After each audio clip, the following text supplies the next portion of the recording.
হেই everyone, আসসালামু আলাইকুম। কেমন আছেন? আশা করি সবাই ভালো আছেন। আমিও ভালো আছি। আজকে গ্রামের বাড়িতে আসলাম। আমি আমার ছাদের দাঁড়িয়ে আছি এখন আমার মা শখের বাগানে। ছাদটা হচ্ছে আমার আম্মুর শখের বাগান। এই দেখেন আমার আম্মুর কত কত গাছ আছে এখানে।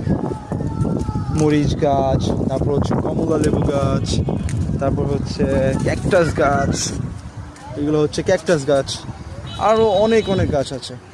তারপরে আছে হচ্ছে ওয়াও, কত বড় ডালিম গাছ হয়েছে। যদি এটা ডালিম কখনো খাওয়া যায় না, কিন্তু ডালিম গাছ। এই হচ্ছে আমার আম্মুর স্বপ্নের রাজ্য, যেখানে আম্মু সারাক্ষণ বিকেলে বসে থাকে। এমন ইভেন এখানে পুঁই শাকও আছে। পুঁই শাক, তাও হচ্ছে কমলা লেবুর সাথে। এই হচ্ছে আমার আম্মুর বাগান, ছোট্টখাটো বাগান। আরেকটা জিনিস আছে আমার আম্মুর পছন্দের, সেটা হচ্ছে মুরগি ফার্ম। মুরগি, কবুতর আর হচ্ছে ঘুঘু, এই তিনটা জিনিস এখানে আছে। সেটা হচ্ছে আম্মুর এই চিলেকোঠা ঘর। এটা হচ্ছে তার মুরগিদের জন্য, কবুতরদের জন্য, আর হচ্ছে ওটাকে কী বলে, ঘুঘু। ঘুঘু এটা একটা কবুতরের মতো প্রাণী, ওইটার জন্য। এই হচ্ছে আমাদের বাড়ির ছাদ। ছাদটা মাশাআল্লাহ অনেক বড়।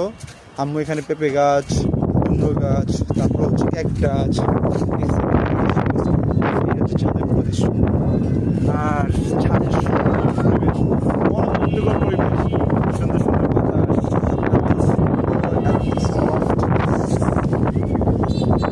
অনুভব করার মতো।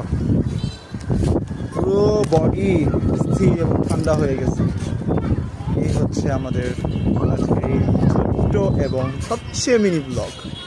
এটা হচ্ছে আমার ছাদে করা, আমার তরফ থেকে আপনাদের জন্য একটা ছোট্ট উপহার।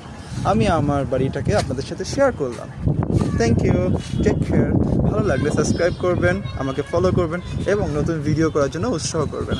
আসসালামু আলাইকুম।